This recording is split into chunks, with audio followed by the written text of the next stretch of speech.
Hello students, आज हम पढ़ेंगे कुछ इम्पॉर्टेंट क्वेश्चंस सिविक्स के lesson working of the institutions में से।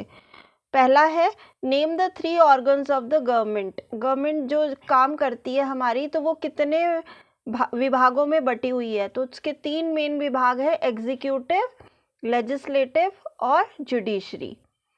Second question is, who is the head of the state and the head of the government? तो head of the state होते हैं बेटा प्रेसिडेंट और हेड ऑफ द गवर्नमेंट होते हैं प्राइम मिनिस्टर।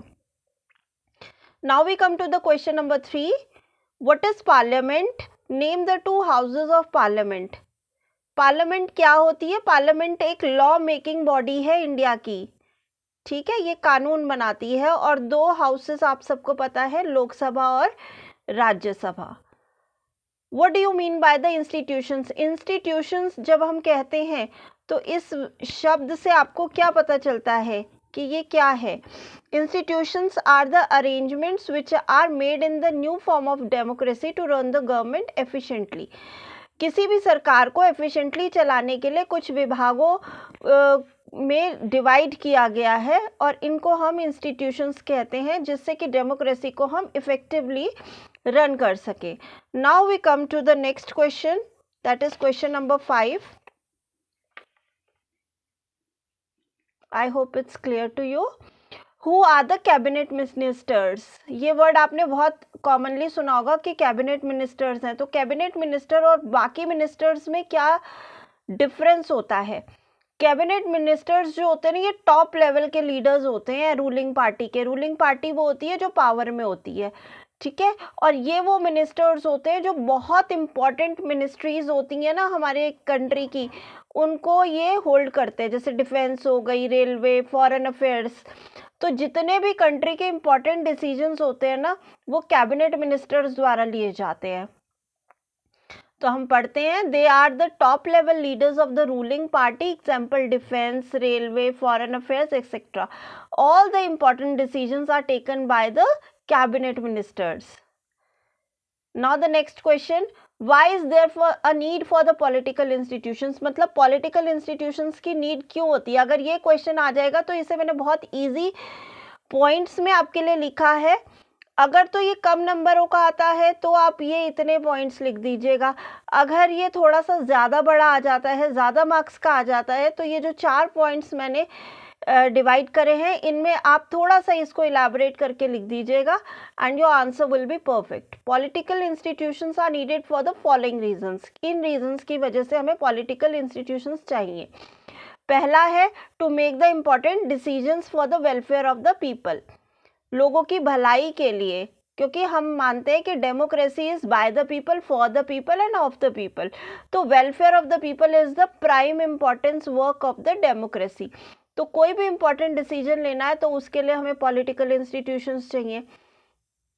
फिर सेकंड, जो डिसीजन हमने ले लिया उसको इम्प्लीमेंट करना इफेक्टिवली, उसके लिए हमको इंस्टीट्यूशंस चाहिए। फिर अगर कोई डिस्प्यूट हो जाता है किसी भी कारण से between the people and the government or the persons itself, that had to be solved, तो उसके लिए हमको institutions चाहिए। फिर तीसरा है, to take the right decisions. Right decisions, right in the sense कि वो डेमोक्रेसी के अकॉर्डिंग राइट हो, उसके लिए भी हमको पॉलिटिकल इंस्टीट्यूशंस चाहिए होते हैं। I hope it is clear to you. Now we come to the next part और the next question. This is a bit long question. तो ये क्वेश्चन 3 पार्ट्स में भी पूछा जा सकता है and it can be asked as a single question also.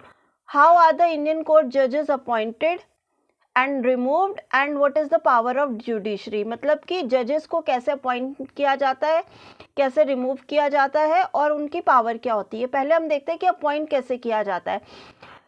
Supreme court और हाई कोर्ट के जो जजेस होते हैं, इनको प्रेसिडेंट ऑफ इंडिया अपॉइंट करते हैं, प्राइम मिनिस्टर और चीफ जस्टिस ऑफ इंडिया के सलाह के साथ। जजेस of supreme court and high court are appointed by the president of India after consulting the prime minister and the chief justice of India. Now we come to the removal of judges. Now this is a very difficult process. मतलब आपने किसी को जज अगर appoint कर दिया तो उसको रिमूव करना एक बहुत ही डिफिकल्ट टास्क होता है, क्योंकि हमारी कंट्री में जुडिशरी जो है वो एग्जीक्यूटिव से अलग है और इसकी पावर भी बहुत ज़्यादा है।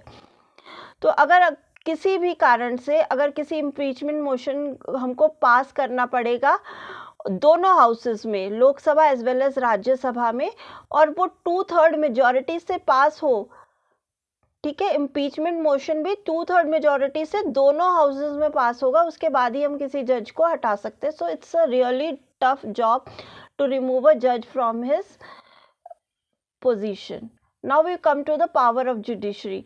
Now judiciaries have a lot of power in our country, but I have summed up for you in a few words. Judiciary has the power to strike out any law passed by the legislature. अगर legislature कोई भी law पास करती है जो judiciary को लगता है कि it's not for the welfare of the people, it can strike down that law.